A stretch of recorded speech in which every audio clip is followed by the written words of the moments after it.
On est reparti pour un concours et oui avec Flop on régale tous les mois. L'objectif c'est de faire un concours. Bon, on avait fait un PC à 15 000 € donc on s'est un peu calmé. C'est pas mal. Mais là on est reparti sur du gros budget, du gros PC, de la grosse config. On est cette fois-ci sur le Bombay qu'on fait gagner et qu'on va vous présenter à plus de 3500 €. C'est une dinguerie. Si vous êtes à la recherche d'une clé d'activation Windows, on a notre partenaire cette année, GVG Mall, qui tout simplement ont plusieurs offres sur les clés Windows et notamment sur Windows 10 Pro. On a le code FHVIP pour avoir moins 35% de réduction sur les clés Windows. Et une fois que vous avez votre clé d'activation, vous allez sur Windows dans mise à jour et sécurité et dans l'onglet activation. Ensuite, vous cliquez sur modifier la clé de produit et vous n'avez plus qu'à la rentrer. Le code promo FHVIP de moins 35% fonctionne aussi sur les clés Office 2019 et on a toujours le code FHVIP pour avoir moins 35% de réduction. Et en plus de ça, s'il y a quoi que ce soit comme problème, vous avez un chat en direct sur le site. Donc si jamais vous avez un problème avec la clé ou que vous ne la recevez pas directement, il y a quelqu'un en direct pour vous aider. On vous mettra le petit lien en description. N'hésitez pas si vous n'avez pas Windows parce que le petit watermark il fait chier, hein, on peut le dire. Allez, on y va, c'est parti. Le PC Flop Bombay, c'est un PC en partenariat avec MSI qu'on remercie parce que c'est grâce à eux qu'on peut aujourd'hui vous offrir ce PC. Un PC gamer à 3500 € pour être précis. Et le clou du spectacle, eh bien c'est son boîtier. Vous le voyez, c'est le MSI Prospect 700R. On l'a reçu à l'époque quand c'était encore un prototype, mais maintenant il est sorti. Et son gros point fort, c'est l'écran tactile qu'il a à l'avant. Est-ce qu'on n'allumerait pas le PC d'ailleurs pour montrer après? Allume-le, allume-le. Parce que là pour l'instant il est éteint, mais il est juste magnifique. Je sais même pas où on est sur un max de RGB, un max de ventilateur. On y va? C'est parti.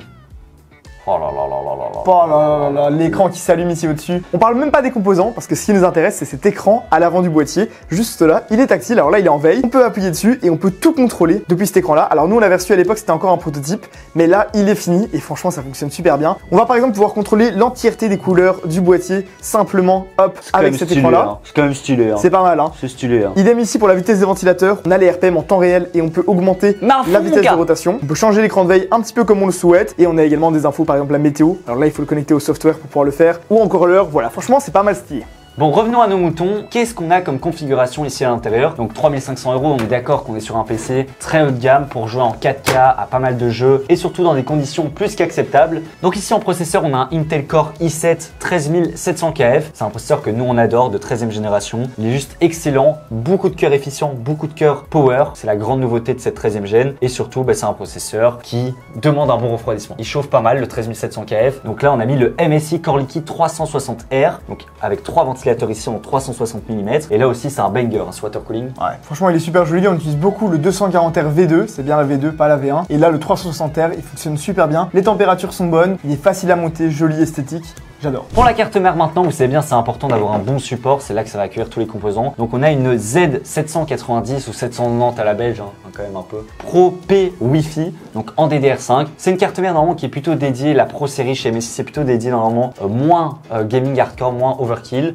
Mais honnêtement, on a déjà fait notre test entre plusieurs cartes mères et celle-ci est vraiment suffisante, que ce soit en termes de ventilation, RGB ou même overclocking. Franchement, ça fait le taf. Pour la RAM, on est bien sur la DDR5, on est parti sur 2 x 16 Go à 5200 MHz. C'est pas les fréquences les plus élevées, mais sincèrement ça fonctionne déjà très bien et les performances sont au rendez-vous. D'ailleurs juste après on va aller tester le PC pour voir combien de FPS on a dans vos jeux préférés. Exactement. On va terminer maintenant avec le clou du spectacle, le gourmand, la gourmandise. C'est la carte graphique. On est sur la RTX 4080 Supreme X. Elle est magnifique. C'est vraiment le haut de gamme de chez MSI. Il y a la Supreme liquide aussi, mais ça part un peu trop loin. Ouais. C'est avec un water cooling. Ici, ce qu'il faut se dire, déjà, elle est super belle. La qualité des matériaux est juste excellente. Elle est magistrale. On est sur de l'aluminium brossé comme ça, c'est magnifique. Et alors en termes de composants et d'overclocking, et ça monte assez haut en termes de fréquence. Donc on va dire c'est une carte graphique, une RTX 4080 qui est boostée. Ouais, elle est franchement magistrale. Déjà les 3090 c'était magnifique, mais là en 4090 ils l'ont encore modifié, encore amélioré et elle est juste splendide. Elle est énorme aussi. Hein. Que ce soit le design ou les performances, franchement on va être servi avec ça. On va être servi. Alors on a le petit pied MSI aussi que voilà, si jamais vous commandez le PC Bombay sur Flop, vous recevez aussi le petit pied. Il est sympa, il est joli, il a un peu design. Donc j'ai envie de dire c'est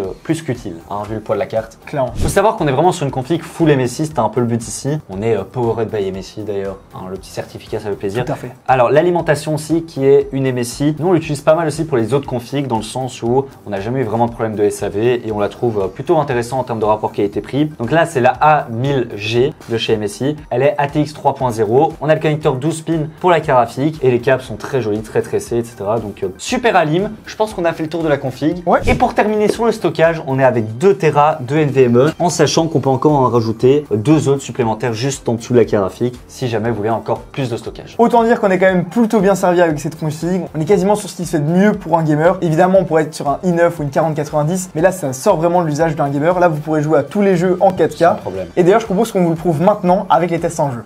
Et oui, on a fait chauffer ce petit PC bombé. Vous le savez bien, à 3400 €, on a intérêt à avoir des bonnes performances. Donc ici, on a poussé le test au maximum. On a mis tout en 4K Ultra. Donc tous les jeux que je vais vous annoncer ici, ça va être en 4K Ultra. Alors c'est vraiment le max du max. Donc on va voir si on dépasse un certain nombre d'FPS. En sachant qu'un écran 4K à 144 Hz, ça coûte déjà très cher. Alors sur TimeSpy, comme d'habitude, c'est le bench pour avoir un score cumulé. On est à 25 250. C'est juste énorme. Quand on dit qu'on dépasse les 20 000, c'est qu'on a vraiment une machine de guerre. Et bien là, c'est prouvé. On voit que le score graphique, la Supreme X, pulvérise tout. 26 646. Et le score CPU qui est à 19 000. Alors si on regarde maintenant les températures, on voit que le CPU a une petite pique à 85 degrés. Après, c'est un 13 700 kF qui chauffe pas mal. Mais le GPU ne monte qu'à 60 degrés maximum en burn, donc en test à 100%. Et ça, j'ai envie de dire heureusement avec un modèle aussi perf. On a aussi lancé un TimeSpy Extreme. En fait, c'est simplement pour les configs dédiés à la 4K. Et on voit qu'on a 12 400 de score. Donc voilà, c'est un peu similaire à l'ancien.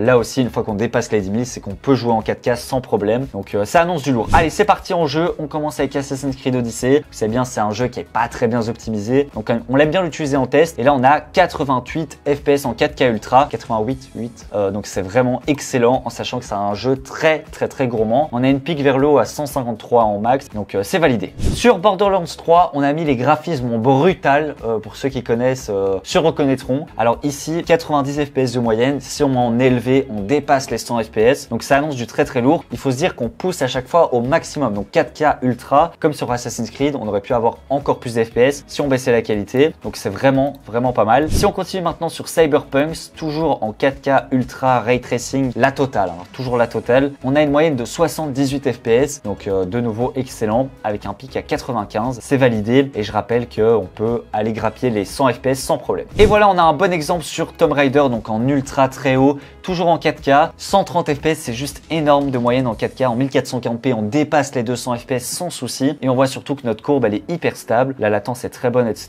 Donc on va dire que c'est vraiment l'équilibre de la config qui fait le tout. Un i7 13700K, une 4080, c'est souvent ce qu'on recommande parce que c'est un combo parfait. Je pense que vous avez compris, pour les jeux compétitifs en 4K, on dépasse les 144 Hz et même les 300 FPS. Sur Counter-Strike, on était à 294 FPS. C'est pareil pour Apex, Valorant, League of Legends, Overwatch. On peut jouer avec ce PC en 4K à plus de 200 FPS en moyenne. De nouveau, il faut acheter l'écran qui va avec. En tout cas, en 1440p, on dépasse les 360 FPS. Donc, ça sert à rien de tester les autres. Ça tourne à merveille sur les plus gros jeux comme Cyberpunk et Odyssey. On a vu que quand on pousse à fond, on dépasse pas les 100 FPS. Mais dans l'ensemble, c'est un PC qui a vraiment aucune limite. Ça fait tourner tous les jeux à merveille en 4K. Vous avez bien compris, ce PC est performant. Il n'y a pas de sujet à 3400 €. D'ailleurs, c'est 3004 et pas 3005. On s'était trompé. Il fait tourner tous les jeux en 4K. Comme disait Mathis, en fait, le i9 et la 4090, c'est vraiment pour tout ce qui est, on va dire, utilisation applicative pour faire des rendus plutôt professionnels, je dirais. Et en fait, la différence de prix entre un i7 et un i9 est assez colossale. Entre une 4080 et une 4090, on a plusieurs centaines d'euros. On a presque 600 € de différence, 700 €. Et pourtant, les performances sont que quelques pourcents meilleures. Donc, sincèrement, en achetant des composants comme ça, vous n'en avez pas réellement pour votre argent. Quelqu'un qui ne fait que du gaming peut se contenter largement d'un PC comme celui-ci. Alors pour participer, évidemment, tous les liens sont en description. Donc voilà, là, il arrive monté avec Windows installé si vous le gagnez, mais si vous l'achetez aussi. Donc franchement, ça fait quand même plaisir. Alors comment participer maintenant pour tenter de gagner ce PC bombé? Moi, j'adore le nom bombé, c'est exceptionnel. C'est stylé, hein. C'est comme le jean.